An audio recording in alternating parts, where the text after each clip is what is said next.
Donald Trump is losing it, and he has ordered his Department of Justice to redact his face from photos of him in the Epstein files. We clearly can tell that this is Donald Trump in this photo right here, in a text message between Steve Bannon and Jeffrey Epstein when they're talking about Jair Bolsonaro, the leader of Brazil, attending his inauguration wearing a colostomy bag. You see this photo of Donald Trump. Obviously, Trump is the person in this photo, but the Trump DOJ redacted his face, but they did it in such a way that is so sloppy that it's obvious it's him. Right now, this looks like another Epstein Files headline. But there's one detail in the documents that quietly changes everything. A face, redacted, sloppily, obviously recognizable. And I'm going to stick to what was said, then what it means. No spin. Just the record and the incentives. 2 chapters. Money first, then the human crisis. Because by the end, one line will tell you who has leverage and who doesn't. Some great reporting over here from the Wall Street Journal talked about how 4 days before Trump's inauguration, lieutenants to an Abu Dhabi royal secretly signed a deal with the Trump family to buy a 49% stake in World Liberty Financial for $500 million, according to documents and people familiar. The buyer paid half up front, steering $170 million to Trump family entities and $31 million to Steve Witkoff entities. The investment was backed by the UAE National Security Advisor, Tahnoon bin Zayed. And if you look at who's a part of World Liberty Financial, it's the Witkoffs, it's the Trumps who enrich themselves. And by the way, World Liberty Financial did not really even have any product at all. They had like a digital token, but the money that was paid by the UAE didn't even give them access to the digital token. But what they did get, and what appears to be a quid pro quo, is access to the most classified semiconductor chips in the United States that every prior administration deemed not only a national security risk if those chips got into the hands of a country like the UAE, because it would quickly then get to China, but something that would be absolutely catastrophic to our national security. But the Trump regime gave the UAE those semiconductor chips and all of our technology, highly classified stuff, after the UAE did that deal with Donald Trump so utterly. Here's how to watch this. We're going to move through 3 layers: what the documents say, what they conceal, and what they cost. Slow down here. This next line decides the stakes. Donald Trump is losing it, and he has ordered his Department of Justice to redact his face from photos of him in the Epstein files. We clearly can tell that this is Donald Trump in this photo right here in a text message between Steve Bannon and Jeffrey Epstein when they're talking about Jair Bolsonaro, the leader of Brazil, attending his inauguration wearing a colostomy bag. You see this photo of Donald Trump. Obviously, Trump is the person in this photo, but the Trump DOJ redacted his face.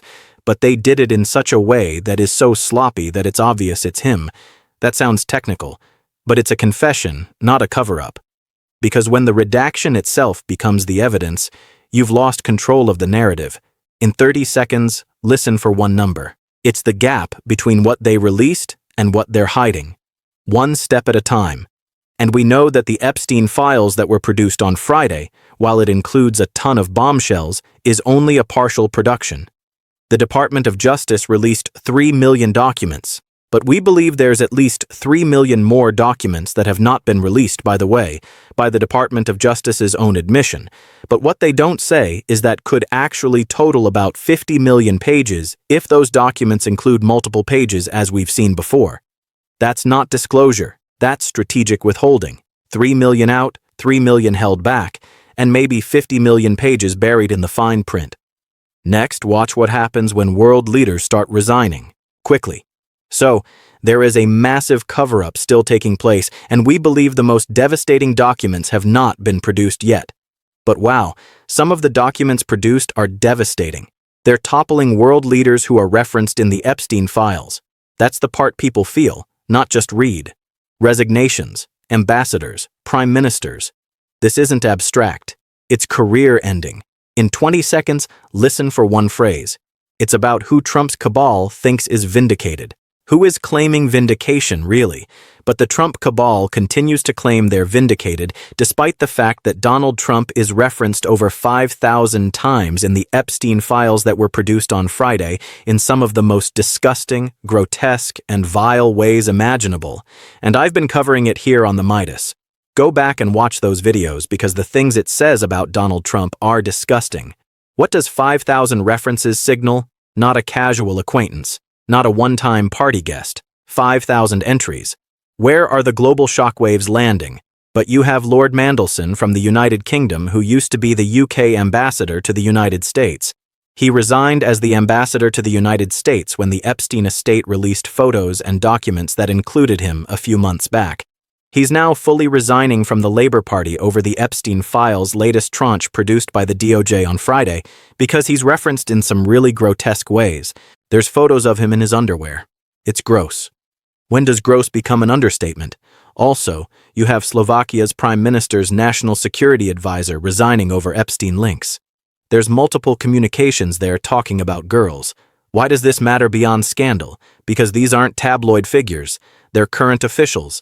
Active security advisors, people with classified access. How deep does the web go? That's the next line you need to hear. Before we move on, stop here. This is where it flips.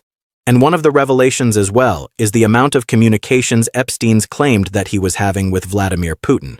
There's over 1,000 references in the Epstein files to Putin, and Epstein speaks to people like former Israeli Prime Minister Ehud Barak.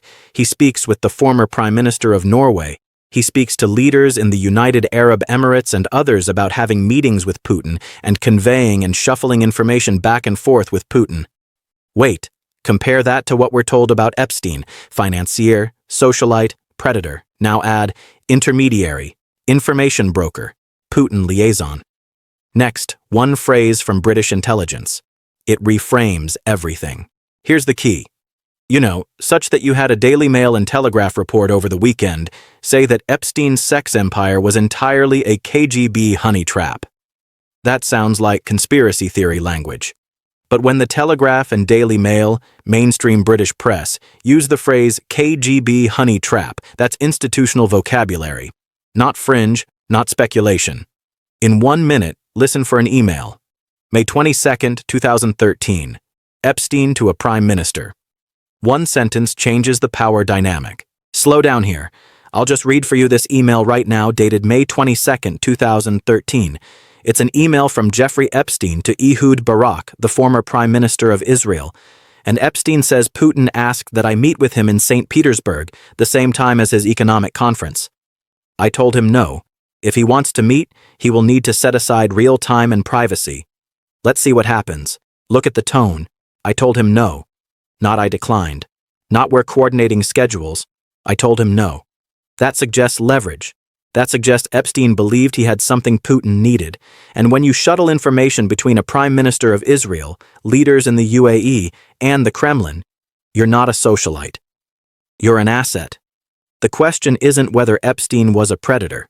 He was. The question is, who was running him? When British intelligence outlets use the phrase KGB honey trap, they're not guessing. They're signaling. And when over 1,000 Putin references appear in documents the DOJ chose to release, ask yourself, what's in the 50 million pages they didn't? This isn't vindication. This is exposure control. And it's not working. Now contrast this with domestic affairs. I want to talk about domestic affairs, though, right now in the United States, because as Trump is losing it over the release of the Epstein files, he's redacting his face from photos. He's all over these files. Elon Musk is all over the files. Peter Thiel is mentioned repeatedly. You have people like Howard Lutnick named repeatedly. That's the ecosystem, not one billionaire, a network. And they're all in power right now. I want to talk about the American people who are suffering right now because you have right now, based on the latest consumer confidence reports, the worst economic record of any president since 1960 at this point. I mean, take a look right here. Americans right now feel the economy is devastatingly harmful to them, and that's because it is. People feel the way it is, not the gaslighting from Donald Trump and his regime. This isn't Wall Street numbers. This is your mortgage, your grocery bill, your kid's school budget. Worst consumer confidence since 1960. Not since the last recession. Since 1960. And while Americans are drowning, Trump's focused on deals with the UAE, leaders who are also all over the Epstein files, focused on golden arches, golden ballrooms, shutting down the Kennedy Center. That's not governance, that's asset management. For himself. I know that Donald Trump, is more focused on doing deals with the United Arab Emirates. By the way, the UAE leaders are all over the Epstein files, having communications with Epstein. I know that Donald Trump's more focused on bringing money into his family, and he's more focused on golden arches and golden ballrooms and shutting down the Kennedy Center and destroying the treasure that was the Kennedy Center, but the American people are suffering right now. I mean, just think about what we learned in the past 24 hours. Some great reporting over here from the Wall Street Journal talked about how 4 days before Trump's inauguration, lieutenants to an Abu Dhabi royal secretly signed a deal with the Trump family to buy a 49% stake in World Liberty Financial for $500 million, according to documents and people familiar. The buyer paid half up front, steering $170 million to Trump family entities and $31 million to Steve Witkoff entities. The investment was backed by the UAE National Security Advisor Tanun bin Zed. And if you look at who's a part of World Liberty Financial, it's the Witkoffs. It's the Trumps who enrich themselves. And by the way, World Liberty Financial did not really even have any product at all. They had like a digital token, but the money that was paid by the UAE didn't even give them access to the digital token.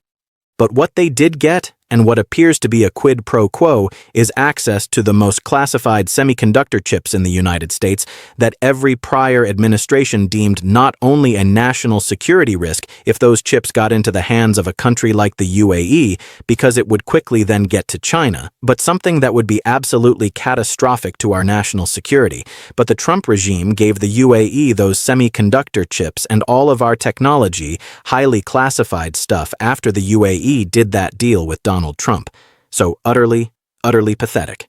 But look, Donald Trump's been posting more about the arch that he wants to build. He wants it 250 feet tall. It would block the Lincoln Memorial. It would be kind of right in that location in the Washington Mall, blocking the Lincoln Memorial. Donald Trump was also ranting and raving about the Kennedy Center all day. He was making posts like the following.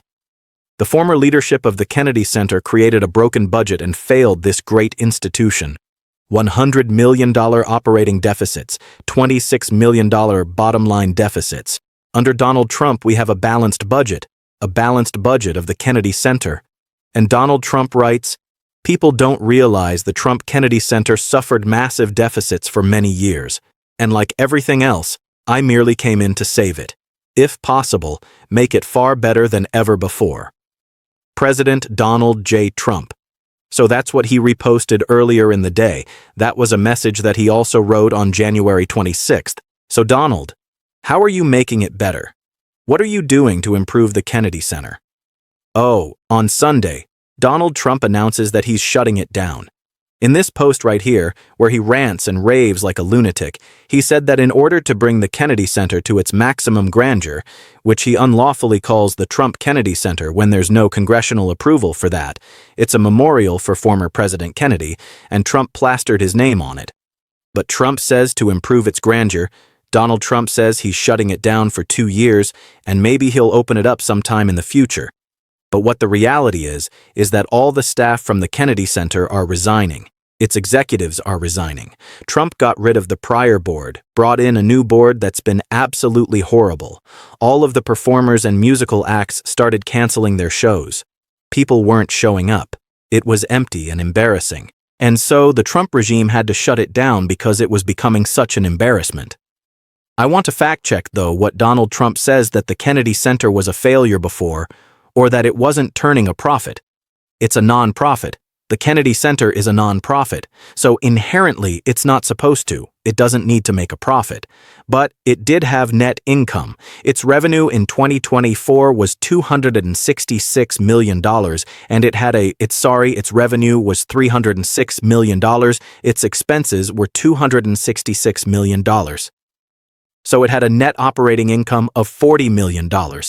So even though it was a non-profit, it had net income of $40 million. So you're saying Did Donald Trump lie? Yeah, Donald Trump lies about everything, and so Donald Trump's view of making the Kennedy Center better is shutting it down and bankrupting it and taking away a national treasure from our country. So now it joins the list of other Trump-failed businesses. Trump Steaks, Trump Vodka, Trump Board Games, Trump University, Trump Mattresses, Trump Ice, Trump Shuttle, Trump Vitamins and Urine Test Kits. Tour de Trump, New Jersey Generals, Trump Modeling, Trump Princess, Trump Mortgage, Trump Success, Cologne, Trump Magazine, Trump Style, Trump Taj Mahal, Trump Plaza Hotel and Casino, Trump Castle, Trump Hotels and Casino Resorts, Trump Entertainment, Trump Marina, Trump Casino Indiana, Trump Travel Agency, Trump Net Telecom, Trump Tower Tampa, Trump Empire Cologne, Paris is Out Musical, and now the United States of America. I don't know how somebody could look at someone who's destroyed all of those businesses and go, that's a smart businessman right there, and just take a look at this photo of Donald Trump standing in front. Senator Andy Kim says he's standing in front of his casinos in New Jersey that he destroyed.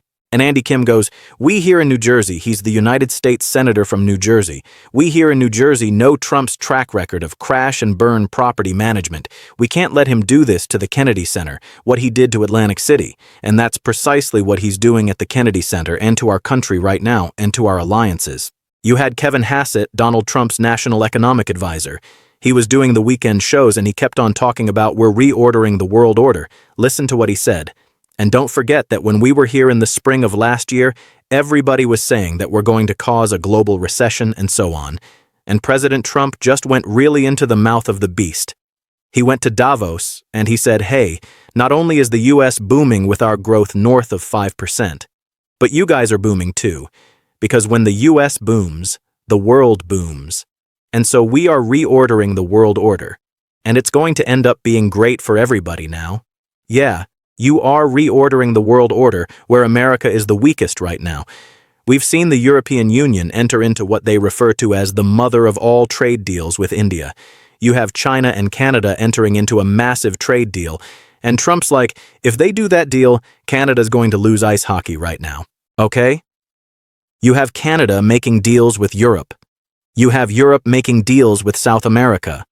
And the United States is cut out of all of this as Donald Trump's wayward, destructive, malicious, idiotic policies are crippling our country. Let's check in, though, with what MAGA Mike Johnson had to say over the weekend about the fact that Donald Trump's name is all over the Epstein files in the most grotesque and disgusting ways. This is Trump's sycophant. The Speaker of the House right now, MAGA Mike Johnson, here play this clip. President Trump's name appears throughout the Epstein files, including in many of the new documents released this week. Now, we want to stress appearing in the Epstein files does not amount to or imply criminal wrongdoing, but do you have any outstanding questions given that about the relationship between President Trump and Jeffrey Epstein? I do not.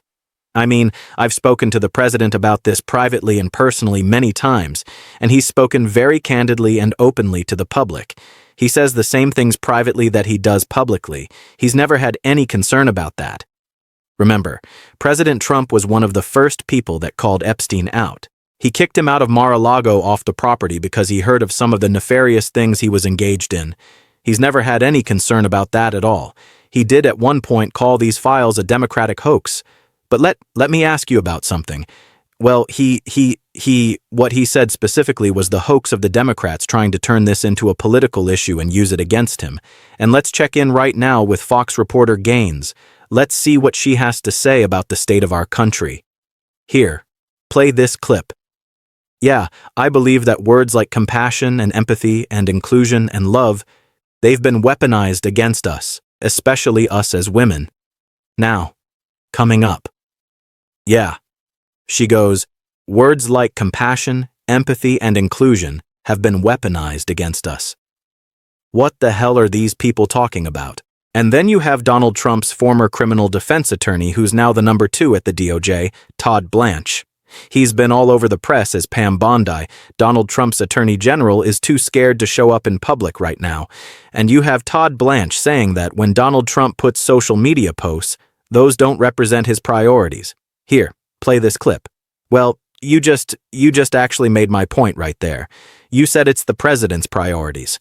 The president calls for them publicly to be prosecuted, says they're guilty as hell, and then they're prosecuted. No, that's not the president's priorities. That's a truth that he sent out. The president's priorities are executing on making America safe again, and that's what we're doing. And so when we go to prosecutors and we say, you are going to do violent crime, you are going to do fraud cases out of Minnesota because that's a horrible thing that's happening there. If individual prosecutors say, no, I don't want to do that, they need to leave, and they do leave. And then you have George Stephanopoulos examining Todd Blanche about Liam Ramos, the 5-year-old who was kidnapped by the Trump regime in Minneapolis.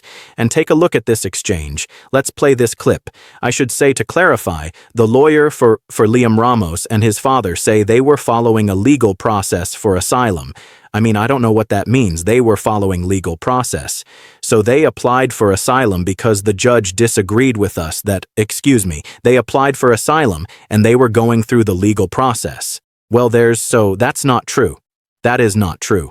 There's a very meaningful dispute about whether they had properly applied for asylum.